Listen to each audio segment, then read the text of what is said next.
오늘 우리에게 주시는 하나님의 말씀은 요한 1서 5장 6절부터 13절까지의 말씀입니다. 그는 물과 피를 거쳐서 오신 분인데 곧 예수 그리스도이십니다. 그는 다만 물로써 오신 것이 아니라 물과 피로써 오셨습니다. 성령은 증언하시는 분입니다. 성령은 곧 진리입니다. 증언하시는 이가 셋인데 곧 성령과 물과 피입니다. 이 셋은 일치합니다.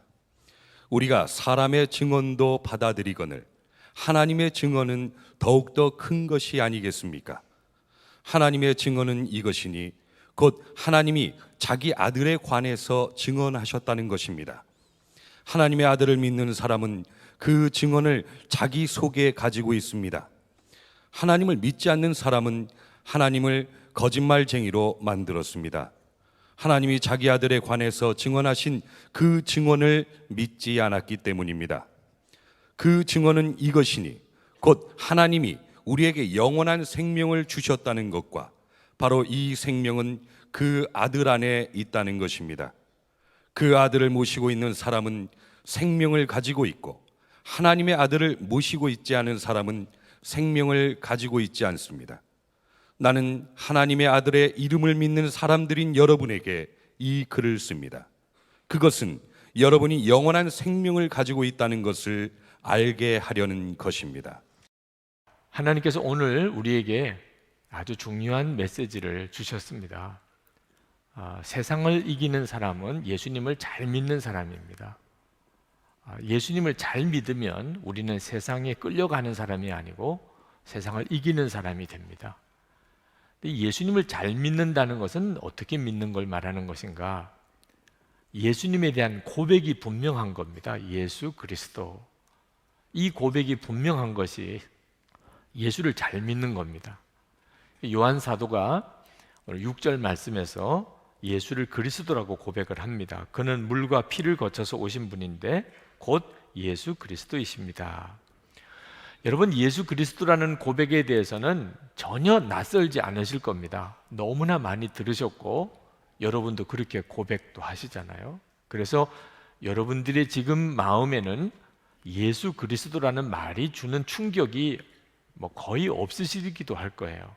그러나 이 예수 그리스도라는 고백은 대단히 놀라운 고백이고 심지어는 아주 두려운 고백입니다. 예수 그리스도라고 고백하려면 목숨을 내놓아야 됩니다. 유대교 공동체에서 쫓겨납니다. 예수를 그리스도라고 고백하면 더 이상 유대 공동체에서 살 수가 없이 쫓겨나야 됐습니다. 헬라 철학자들은 예수 그리스도라는 고백을 하는 사람을 무시했습니다. 왜? 신을 믿어도 신이 사람이 되었다는 이런 종교는 그들의 철학에 의하면 가장 낮은 수준의 종교입니다. 아니, 신이 도대체 어느 정도로 하찮은 신이길래 사람이 되어서 십자가에 죽었냐 말이에요. 헬라 철학자들은 예수 그리스도를 고백하는 사람들은 아주 무시했어요. 어리석은 사람. 로마 정권은 무자비하게 핍박하고 죽였습니다. 왜? 반란자들이니까. 시저, 가이사 외에 또 그리스도가 있단 말이냐. 반역자들입니다. 그래서 예수를 그리스도라고 고백하면 무자비하게 핍박을 했습니다.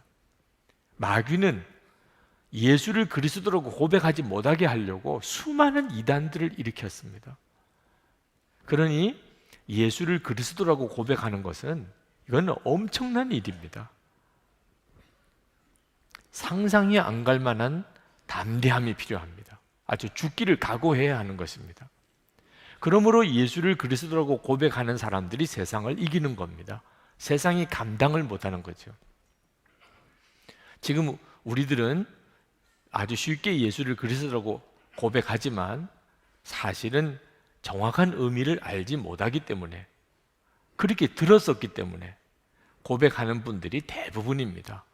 정말 그 말이 뭔지를 알고 고백하는 사람들은 지금도 역시 변함없이 세상이 감당할 수 없는 사람이고 세상을 이기는 사람입니다.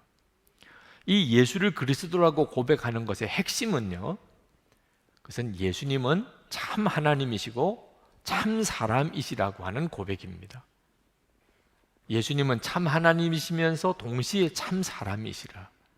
요한 사도는 그것을 어떤 식으로 표현했냐면 예수님은 물과 피로 거쳐서 오신 분이다, 이렇게 표현을 했습니다. 6절에 그는 다만 물로서 오신 것이 아니라 물과 피로서 오셨습니다. 자, 예수님이 물로 오셨다는 말은 예수님이 세례를 받으셨다는 뜻입니다. 요한에게 예수님이 세례 받으셨죠. 하나님이 무슨 세례를 받습니까?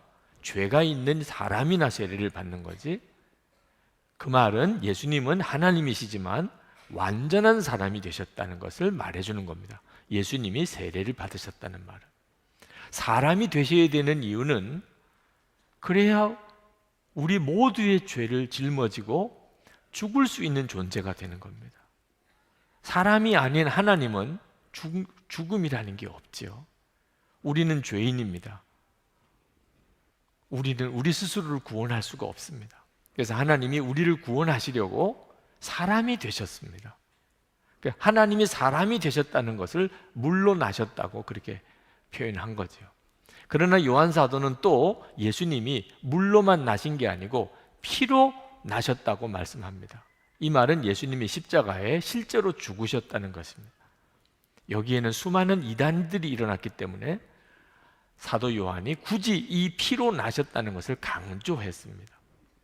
예수님이 실제로 십자가에 죽으신 게 아니다, 또는 예수님이 십자가에 죽으시기 전에 하나님의 성령은 그를 떠났다, 하나님이 죽으실 수는 없는 일이니까 그런 수많은 이단들이 나왔지만 요한 사도는 아니라는, 예수님은 정확하게 죽으셨다, 피 흘려 죽으셨다. 그랬기 때문에 우리는 이제 모든 죄가 사함을 받게 되었다는, 그 말씀을 사도 요한이 한 겁니다. 이것을 믿는 사람이 예수가 그리스도인 것을 믿는 거지요. 그러면서 요한 사도는 또 증거 하나를 말씀하고 있는데 그것이 바로 성령 하나님의 증언입니다. 그래서 예수님이 그리스도라는 증거가 셋이라는 거죠. 성령님과 물과 피라는 겁니다. 7절 말씀에 증언하시는 이가 셋인데 8절에 곧 성령과 물과 피입니다. 이 셋은 일치합니다. 지금 뭘 증거하려고 하느냐 하면 예수님이 그리스도라는, 예수님은 참 하나님이셨으며 동시에 참 사람이시라고 하는 것을 이렇게 증거한다는 겁니다. 성령 하나님이 증인이라고 하시는 것은 하나님이 직접 증언하셨다는 것입니다. 9절에 하나님이 자기 아들에 관해서 증언하셨다는 것입니다. 실제로 예수님께서 물로 세례를 받으실 때 하늘에서 소리가 나서 하나님의 음성이 들렸다고 그때 누가복음에 기록되어 있습니다. 저는 내 기뻐하는 아들이라. 또 예수님께서 예루살렘에 십자가를 지시러 가시기 전에 변화산상에서 모세와 엘리야와 함께 예수님이 고난 당하실 것에 대한 이야기를 나누고 있으실 때 하늘에서 소리가 들렸다고 그랬습니다. 하나님의 음성이 이는 내 기뻐하는 아들이라. 그러니까 하나님이 직접 말씀을 주셔서 증언하셨다는 거죠. 도대체 하나님이 이렇게까지 하시면서 증언하시고 싶으신 게 뭘까?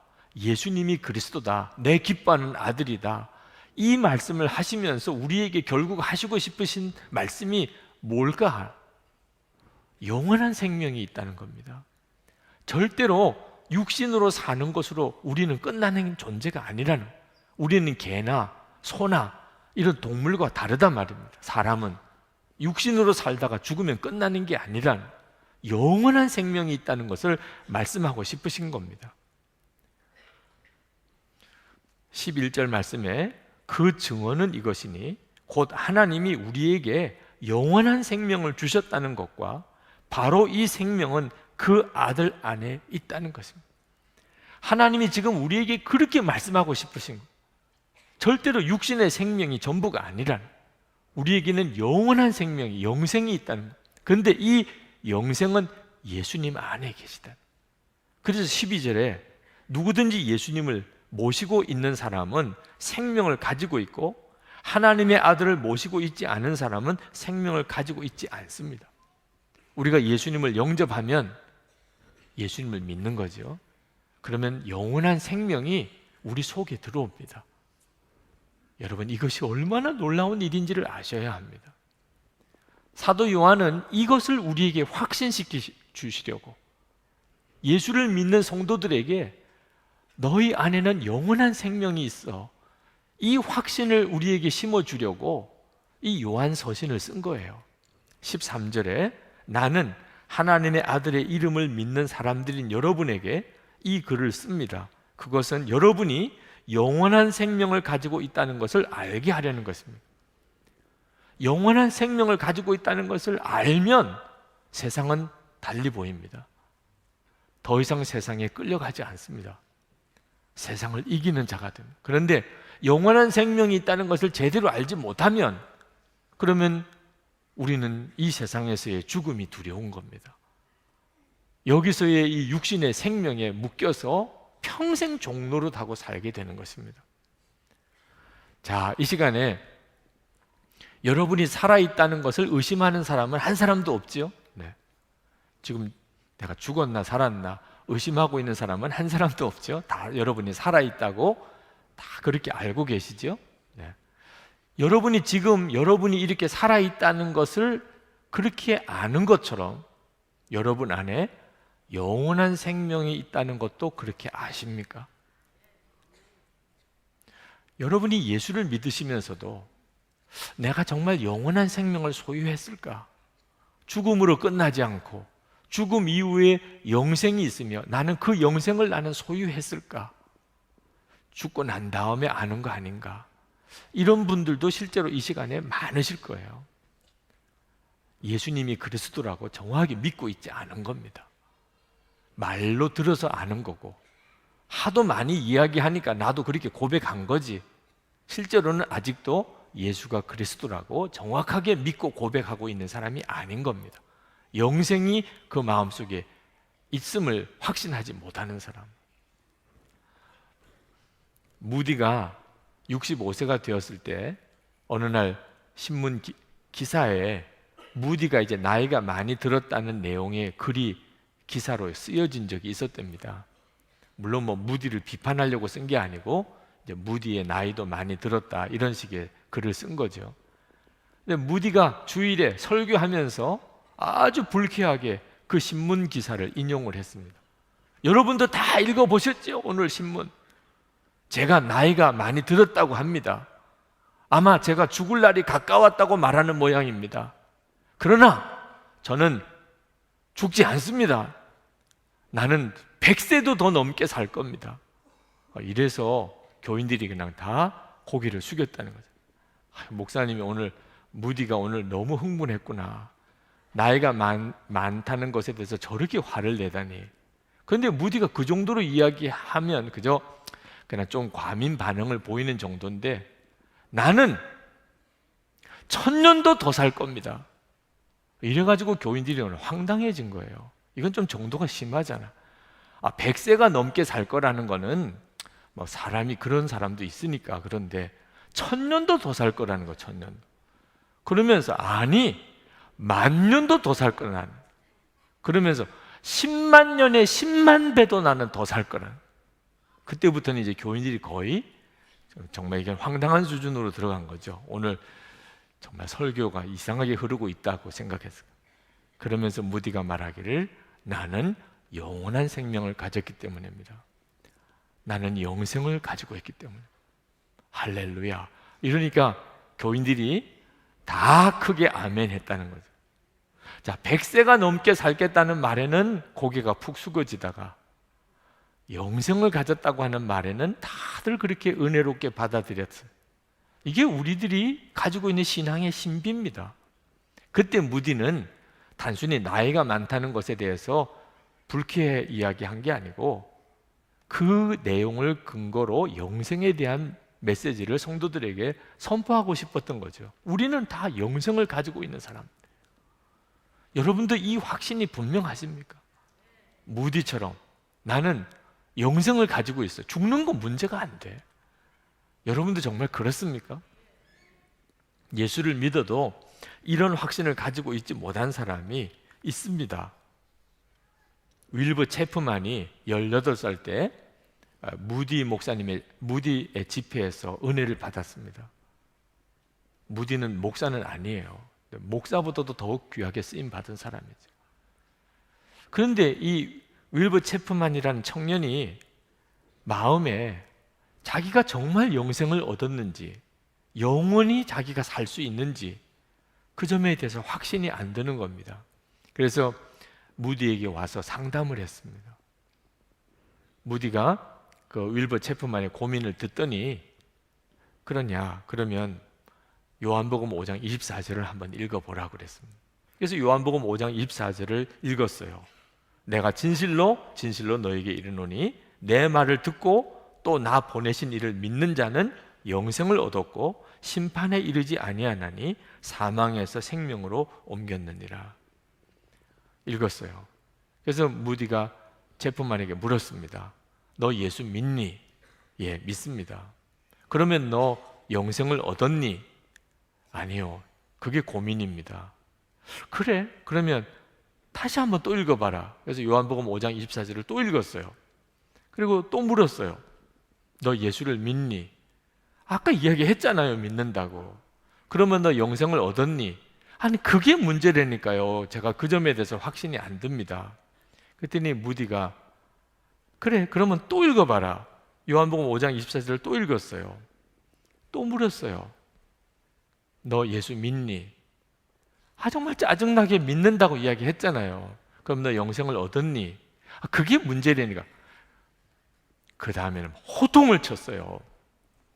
하나님이 얻었다고 분명히 이야기를 했는데 너가 뭔데 도대체 하나님이 말씀하신 것에 대해서 믿어진다 안 믿어진다 하느냐. 하나님이 예수를 믿으면 영접하는 자 다 영생을 얻었다고 했잖아. 그때 체프만이 비로소 눈이 뜨였어요. 분명히 그랬구나. 내가 예수 믿는 게 분명하고 그러면 영생을 얻은 거구나. 내가 왜 그것을 의심했을까? 그리고 그때 제프만이 확신을 가졌습니다. 내게는 영생이 있구나. 그리고 그가 신학교에 가고 목사가 되고 나중에 무디를 이어서 무디 교회의 담임 목사가 됩니다. 한국에도 왔었죠.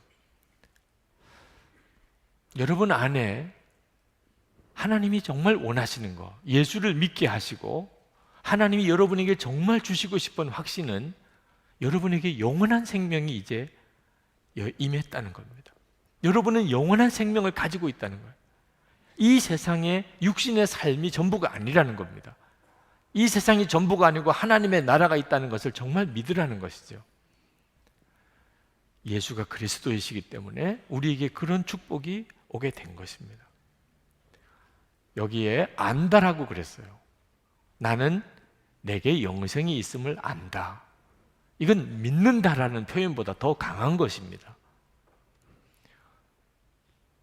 저는 제 아내가 저를 사랑하는 것을 압니다. 이렇게 표현하는 거하고 저는 제 아내가 저를 사랑한다고 믿습니다. 라는 거하고는 좀 뉘앙스가 달라요. 믿습니다라고 표현할 때는 좀 갈등이 있는 겁니다. 네. 그런데 믿어야지. 행동하는 거 보면 잘 안 믿어지는데 그래도 믿어야지. 뭐 이런 식의 의미가 담겨 있는 거예요. 그런데 안다는 것은 정말 확신하는 거예요. 나는 압니다. 나는 영생을 제게 있음을 압니다. 이런 고백이 여러분에게 나옵니까? 예수님을 정말 바로 믿어야 합니다. 여러분, 우리가 나는 영생을 얻었다는 것에 만족하지 말고 내 안에 있는 이 영원한 생명이 풍성하기를 구해야 합니다. 예수님이 그렇게 약속하셨기 때문입니다. 요한복음 10장 10절에 예수님이 말씀하시기를 내가 온 것은 양으로 생명을 얻게 하고 더 풍성히 얻게 하려는 것이라. 우리는 예수님 때문에 영생을 얻었습니다. 그러나 주님의 계획은 더 풍성히 얻게 하려는 것입니다. 자, 생명을 가지고는 있는데 풍성하지 않은 사람이 있습니다. 어떤 사람이죠? 중환자실에 있는 사람. 중환자실에 있는 사람도 살아있는 사람이죠. 그러나 그는 생명이 풍성하지 않으니까 겨우 생존하고 있을 따름입니다. 영생을 가진 사람도 꼭 같습니다. 비유적으로 말씀하면 영생은 가졌지만 그 사람이 진짜 영생을 가졌는지 안 가졌는지를 어떤 때는 전혀 알 수 없을 때도 있습니다. 그래서 만나서 이리 와보세요, 한번 좀 이야기해 봅시다. 그래서 신앙상담을 1시간을 하고 2시간을 해보니까 살아있네. 정말 그렇게 1시간, 2시간 상담을 해보니까 이 사람이 영생이 있구나, 정말 예수님이 그 마음에 계시구나, 구원받은 사람이구나, 이렇게 아는 사람도 있습니다. 그러나 어떤 사람은 그냥 보기만 해도 이 사람에게는 생명이 충만하시구나, 말만 조금만 해보고 무언가 같이 조금만 일을 해보면 이 사람에게는 정말 영원한 생명이, 영생이, 그 능력이 충만하구나 느껴지는 사람이 있습니다. 예수님이 십자가에서 우리를 위해 죽으실 때 우리가 어떻게 살기를 원하고 그렇게 하셨겠습니까? 겨우 그죠? 생명이 있구나 1시간, 2시간 상담을 해보고 난 다음에서야 이 사람도 구원받은 사람은 구원받기는 했구나, 이렇게 되기를 원하셨겠습니까? 우리는 생명을 가지되 그 생명이 넘치는 삶을 사는 것을 하나님이 원하신다는 거 믿어야 합니다. 그런데 왜 예수를 믿기는 하지만 그 생명이 넘치는 삶을 우리가 살지 못하는 것입니까? 예수님과의 관계의 문제가 있기 때문입니다. 예수가 그리스도라고 하는 것을 교리로 아는 것 가지고는 결코 생명이 풍성해지지 않습니다. 예수님의 생명이, 영원한 생명이 우리의 삶 속에 풍성해서 우리가 세상을 이기는 자가 되는 데는 살아계신 주님과 살아있는 관계가 맺어져야만 가능한 일입니다. 여러분, 요한 사도가 이 요한 서신을 썼을 때 요한 사도는 예수가 그리스도라는 사실을 아는 정도만 아니었다는 걸 알아야 됩니다. 예수님이 함께 계셨어요, 요한 사도와. 부활 승천하시고 난 다음에 요한 사도의 마음에 예수님은 성령으로 임하셨어. 요한 사도는 예수님이 자기와 같이 계신 것을 알았어요. 그랬기 때문에 이런 성경이 쓰여진 겁니다. 요한 사도는 그저 영생을 가진 사람 정도가 아니고 그 생명이 풍성한 사람이었어요. 나이는 많이 들었습니다. 밤모섬에서 말할 수 없는 정말 고난을 겪고 있는 사람이었습니다. 그러나 요한 사도에게는 예수님의 생명이 풍성했습니다. 왜? 주님이 같이 계셨으니까. 살아계신 주님이 함께 계셨으니까. 요한 사도가 고백했어요. 그가 요한일서 1장 3절에 우리의 사귐은 아버지와 또 그의 아들 예수 그리스도와 함께하는 사귐입니다. 요한 사도는 예수님과 사귀고 있었어요. 마치 육신으로 계실 때와 똑같이, 그보다 더 놀라우게 요한 사도 안에 계셨으니까. 요한 사도는 우리에게도 그렇게 예수님을 믿으라고 도전하십니다. 요한일서 2장 28절에 그러므로 자녀된 이 여러분 그리스도 안에 머물러 있으십시오. 우리에게 말씀하고 계세요. 예수님 안에 있으십시오. 예수님 안에. 요한일서 5장 12절 오늘 본문 말씀에도 그 아들을 모시고 있는 사람은 생명을 가지고 있고 하나님의 아들을 모시고 있지 않은 사람은 생명을 가지고 있지 않습니다. 여러분, 부모님을 모시고 있는 게 뭔지 아시잖아요. 부모님을 모시고 있어요, 우리가 지금. 그게 뭔지 아시잖아요. 그와 똑같이 예수님을 마음에 모시고 있다. 여러분이 예수님을 믿어도 예수님을 정말 마음에 모시고 산다는 것을 정말 아는 사람은 그 생명이 풍성하다. 그저 예수님이 내 마음에 계시다, 이것을 교리적으로 지식으로 아는 게 아니고 정말 예수님을 내가 마음에 모시고 살아요. 요한 사도에게 있는 이 놀라운 생명의 역사는 바로 그것을 통해서 오는 것입니다. 요한 사도는 예수님을 믿는 자는 마음에 영생을 가졌다는 증언이 있다고 했어요. 10절 말씀에 하나님의 아들을 믿는 사람은 그 증언을 자기 속에 가지고 있습니다. 예수를 믿으시는 여러분, 여러분 안에 증언이 있어요. 여러분 속에 바깥에서 들으려고 할 필요가 없이 지금 여러분의 마음 속에 여러분에게 영원한 생명이 있다는 증언이 있다니까요. 여러분이 주님으로부터 그 증언을 들으세요. 여러분 마음에서부터. 마태복음 16장 16절 17절에 예수님이 제자들에게 물으셨어요. 너희는 나를 누구라고 하느냐?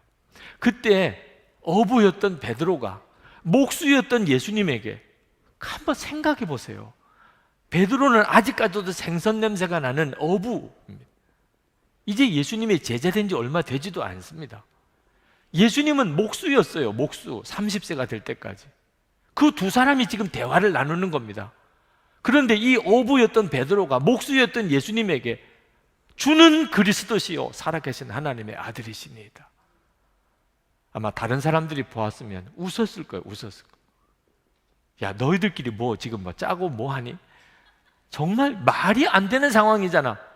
어부였던 베드로가 목수였던 예수님에게 어떻게 주는 그리스도시고 살아계신 하나님의 아들이라고 말하겠습니까? 예수님께서 그걸 해석해 주셨어요. 이것은 너가 생각한 게 아니에요. 하나님이 너로 알게 하시지 않았다면 이렇게 고백할 수가 없다. 하나님이 베드로에게 그를 가르쳐 주신 거예요. 이분은 그리스도시고 하나님의 아들이시구나.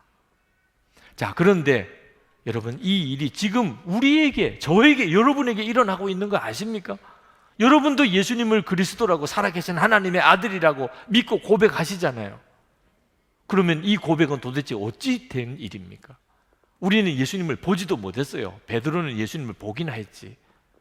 그런데 어째서 우리는 예수님을 그리스도라고 살아계신 하나님의 아들이라고 그렇게 믿고 고백하냐 말입니다. 우리 안에서 하나님이 그렇다고 말씀하시니까. 우리 속에서 증언이 있어요. 베드로만 예수님의 말씀을 들은 게 아닙니다. 우리도 지금 그렇게 듣고 있잖아요.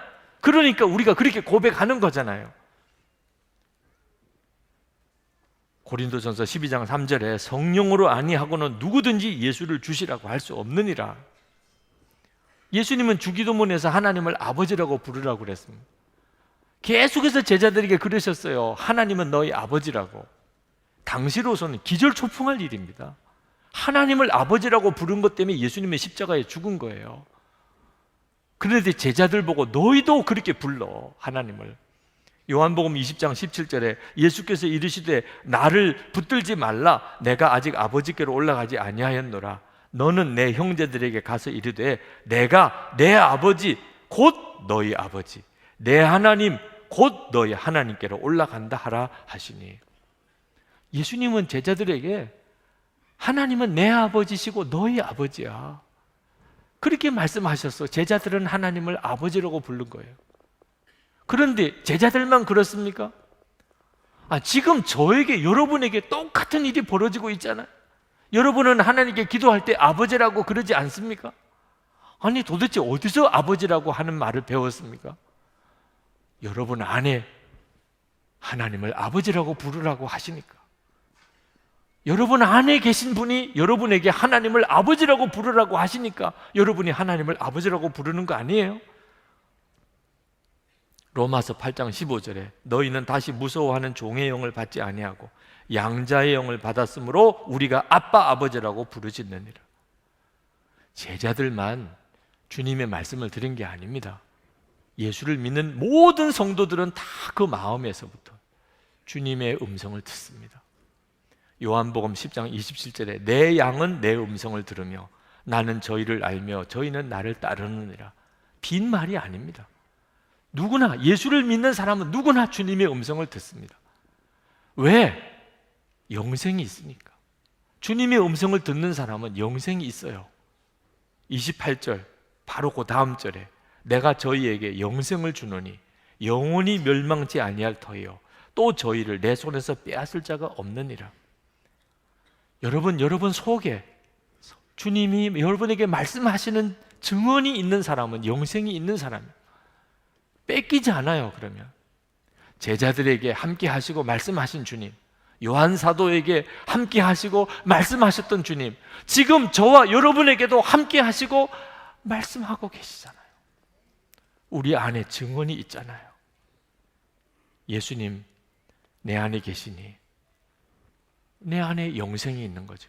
영원한 생명이 내 안에 있는 거죠. 예수님과 이렇게 살아있는 관계 속에 여러분이 사셔야 여러분 안에 생명은 엄청난 역사를 일으키게 됩니다. 저희 부친이 세상 떠나시고 어머님이 이제 혼자 사시는데 얼마 전에 큰 수술을 하셨어요. 어제 설에 병원에 찾아뵙고 그렇게 병원에서 그냥 세배를 드리다시피 인사를 드렸는데 저희 어머님이 그런 말씀을 하세요. 나는 죽는 게 두렵지는 않아. 그러시면서 내 아버지가 돌아가시고 사는 재미가 없어. 너무 마음에 낙심을 하고 계신 거 아닌가 이런 생각이 들 정도로 뭐 항암 치료도 안 받으시겠다 뭐 그러시더니 사는 재미가 없다는 거예요. 혼자 되시고 나니까. 병원에서 이렇게 나오면서 마음이 힘들더라고요. 어머님 심정이 그러신 심정이시구나. 여러분, 우리도 언젠가는 혼자 있을 때가 옵니다. 사랑하는 사람 다 떠나고 나 혼자만 남을 때가 옵니다. 그런 상황에 나 혼자 있을 때가 있습니다. 그때 여러분은 무슨 재미로 사실 거예요? 여러분과 함께 계시는 예수님과 동행하는 눈이 열리지 않으면 그때는 여러분 어떻게 견디실 거예요? 혼자 있는 정도가 아니고 사방에서 나를 그냥 죽이려고 사방에서. 그럴 때는 또 어떻게 견디실 거예요? 여러분과 함께 계시는 예수님, 말로만 들은 게 아니고 설교 때만 들은 게 아니고 진짜 내 안에 계시는 예수님을 여러분이 알고 그 주님과 교제하는 깊은 교제가 이루어지지 않는다면 어떻게 견디실 거예요? 무엇부터 준비하고 사셔야 됩니까? 참 생명이신 주님, 그 주님과 깊은 교제, 인격적인 교제, 친밀한 교제부터 준비가 되어야 합니다. 그래야 인생을 헛살지 않게 됩니다. 어떤 상황에서도 하나님 기뻐하는 뜻대로 살 수 있게 되는 거죠. 주 예수님이 마음에 계시다는 것을 들은 것으로 충분하지 않습니다.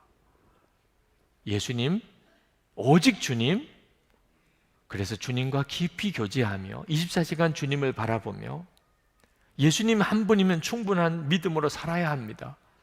그게 생명이니까요. 예수님은 생명이세요. 영원한 생명. 가장 중요한 거잖아요. 우리가 왜 풍성한 삶을 못 삽니까? 생명을 소홀히 여기니까. 그리고 자꾸 세상을 바라보니까. 이것저것 내 마음속에 자꾸 들어와요. 예수님 말고도. 이렇게 사니까 정작 예수님의 영원한 참 생명의 역사는 내게 다 죽어버리는 겁니다. 아유, 목사님 너무 융통성이 없으시네. 어떻게 그렇게 숨막히게 살아요? 오직 예수, 오직 예수. 어떻게 그렇게 살아요? 그렇게 말씀하실 분들이 계실 겁니다. 여러분, 부부 사이는 어떠신가? 부부 사이 좀 융통성 있게 살아보겠습니까? 한번 부부 사이에 어떻게 당신만 바라보고 살란 말이야. 이렇게 여자가 많은데 어떻게 당신만 보라는 거예요. 이렇게 남자가 많은데 한번 그렇게 살아보실래요? 정말 행복하시겠습니다. 그래, 융통성이 많아가지고. 부부 사이도 그런 거예요. 오직 당신이 오직 당신. 그게 기본이 되고 그리고 세상에 나가서 이런 일도 하고 저런 일도 하는 거예요.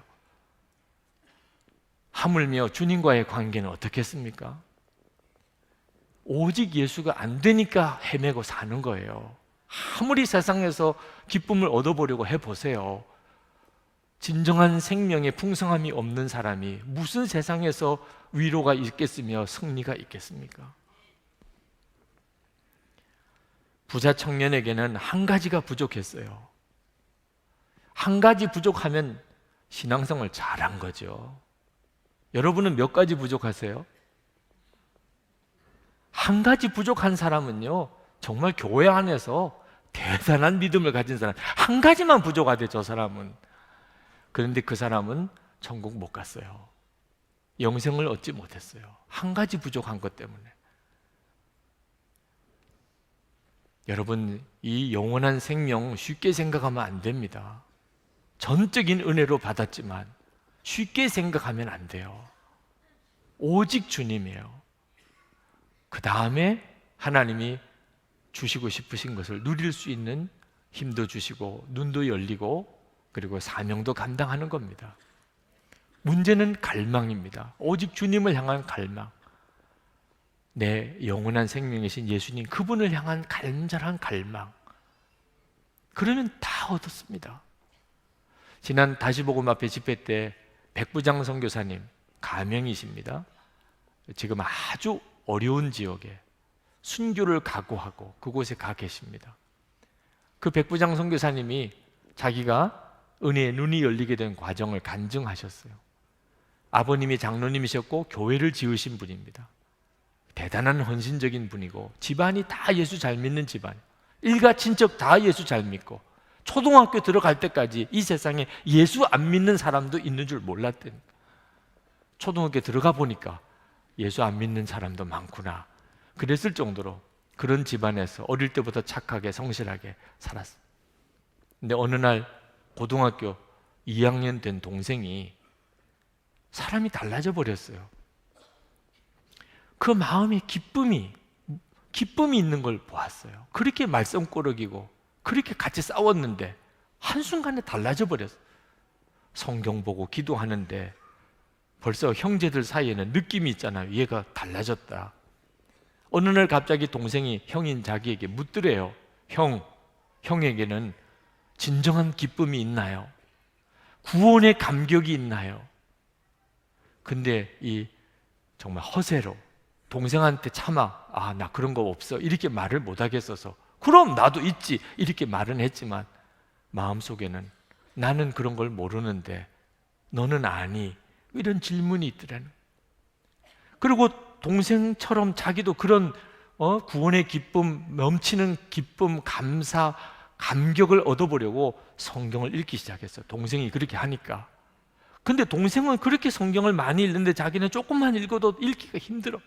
읽은 말씀도 이해가 잘 안 돼. 혼자서 끙끙 앓다가 결국은 포기하고 동생에게 물었어요.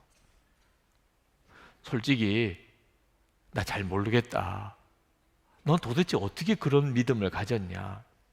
그랬더니 동생이 형 간단해 그러면서 쭉 복음에 대해서 이야기를 해주더래요. 근데 다 아는 내용이에요. 동생이 말해주는 복음은 자기가 이미 다 알고 있는 내용이에요. 그런데 그 똑같은 복음을 알고 있는, 똑같은 집안에서 자랐고, 그런데 어떻게 동생은 그렇게 구원의 기쁨과 감격을 가지고 살며 나는 도무지 그걸 알 수가 없는가? 그때부터 이건 간절한 갈망이 되었습니다. 안다고 다 똑같은 게 아니구나. 똑같은 집안에서 자랐다고 믿음이 똑같은 게 아니구나. 그때부터 주님, 저에게 그 눈을 열어주세요. 도대체 동생이 누리고 있는 저 구원의 기쁨이 뭡니까? 금식 기도도 하고 새벽 기도도 나가고. 그때부터 주님이 이 백부장 선교사님에게 눈을 열어주기 시작했어요. 십자가를 바라보아도 구원의 감격이 없었는데 자기가 어떤 죄인인가를 보는 눈 열어주시고, 죄를 이기지 못해서 그렇게 몸부림쳤는데 요한복음 19장 10절에 30절에 내가 다 이루었다. 주님이 다 이루셨구나. 나는 감사합니다만 하면 되는 거구나. 나는 죽고 예수로 사는 놀라운 십자가의 복음의 비밀도 열어주시고, 죽었다고 하는데 왜 나는 아직 안 죽었을까? 갈라디아서 5장 24절, 그리스도 예수의 사람은 육체와 함께 그 정욕과 탐심을 십자가에 못 박았느니라. 하나님도 나를 십자가에 못 박으셨지만 나도 나 정과 욕심을 십자가에 못 박아야 되는구나. 하나하나 주의 성령님이 다 깨우치시고 가르치시고, 그리고 지금은 그 놀라운 일을 하고 있는 거예요. 여러분, 우리에게 주신 예수님의 생명은 엄청난 것입니다. 세상이 어떻게 해볼 수가 없는 것이에요. 이런 충만한 생명으로 살지 못하는 것은 억울한 일인 것입니다. 이유는 딱 하나입니다. 예수님으로 사는 게 얼마나 귀한지를 아직도 모르고 있기 때문에. 혹시 오늘 이 시간에 솔직히 말해서 나는 예수님을 영접한 적이 없었다. 그동안 교회도 다녔어요. 부모님 때문에, 친구 때문에. 어떻게 하다 보니까 집사도 되고 권사도 되고 장로가 됐어요. 근데 내 인생을 돌아보니까 언제 한번 내가 예수님을 진짜 마음에 영접한 적이 없었다. 기억이 안 나요. 기억이 안 난다는 이야기는 혹시 그랬던 적이 있었던 적이 모르지만 진심이 아니었습니다. 예수님을 내 마음에 모신다. 내게 오세요. 내 주인이 되세요. 내 왕이 되세요. 그랬던 적이 기억이 안 나시는 분은 오늘 성찬 예수님을 진짜 여러분의 왕으로, 주님으로, 생명으로 영접하는 시간이 되시기를 바랍니다. 그러면 여러분 안에 영원한 생명이 들어오십니다. 그러나 내가 예수님이 내 마음에 계신 것을 벌써 알고 있어요. 그런데 나는 풍성함이 없어요. 세상에 한눈 팔고 살고 있는 겁니다. 세상이 마음을 사로잡고 있는 겁니다. 오늘 회개해야 합니다. 주님, 제가 주님만 붙잡지 못했습니다. 오직 예수님이 아니었습니다. 그래서 예수님의 생명의 풍성함을 내가 누리지 못하고 있습니다. 여러분이 진심으로 회개하고 오직 주 예수님만 갈망하기로 마음을 정하시면 주님은 여러분에게 반드시 풍성하게 해주신다고 하셨습니다. 성찬은 주님과 연합하는 놀라운 삶에 대한 계속 우리에게 주님 오실 때까지 반복해야 될 은혜의 시간입니다. 오늘 이 시간 성찬을 통하여 주님과 여러분이 생명의 풍성함을 회복하는 시간이 되시기를 축복합니다. 우리 통성으로 기도하겠습니다. 통성으로 기도하고 성찬을 받겠습니다. 아버지 하나님, 이 시간에 주의 말씀과 함께 성령의 역사로 이 자리에 이 예배를 드리고 성찬을 받은 모든 이들에게 임하여 주소서. 저희와 함께 계시는 주 예수님을 분명하게 바라보게 하시고 우리 안에서 우리에게 영생이 있음을 증언하시는 주님의 음성을 듣게 해주소서. 주님과 동행하게 하시고 이제는 영원히 주님만 바라보고 살게 주옵소서. 오늘도 이 예배에 참여한 사랑하는 성도들을 주님의 손에 붙들어 주시기 원합니다. 우리의 전심의 예배와 그리고 하나님께 정성스럽게 드리는 헌금을 주님께 봉헌해 드리오니 받으소서. 주님을 향한 감사와 주님을 향한 사랑과 우리의 믿음의 고백입니다. 하나님, 성도들에게 묶인 것이 있으면 풀어주소서. 병든 것을 이 시간에 고쳐주소서. 마음에 상한 것을 치료하시고 가정 안에 회복을 주소서. 하나님, 온 가족이 다 구원받으며 우리의 자녀들 다음 세대로 하나님 앞에 더 존귀하게 쓰임받는 역사를 주소서. 성도들의 기업에 묶인 것을 풀어주시고 빚에 눌려 지내지 않게 하시고 풍성하고 돕고 베풀고 살게 하옵소서. 나라와 민족이 성도들과 교회로 인하여 변화되기를 원합니다. 진정한 화해가 일어나며 민족의 통일이 있으며 복음이 북한에 있는 모든 동포들에게 증거되게 해주시고 주님, 이 민족을 건져주소서. 살려주소서. 열방에 있는 모든 족속에게 주의 복음이 전해지며 특히 핍박당하는 나라와 지역에 주님이 함께 하시고 선교사님들에게 주의 위로를 더하시고 하나님, 그곳에 있는 성도들을 주님 은총을 주소서. 주님 감사합니다. 우리가 온전히 주님의 은혜 안에 살기를 원하오며 예수 그리스도 이름으로 간절히 기도합나이다. 아멘.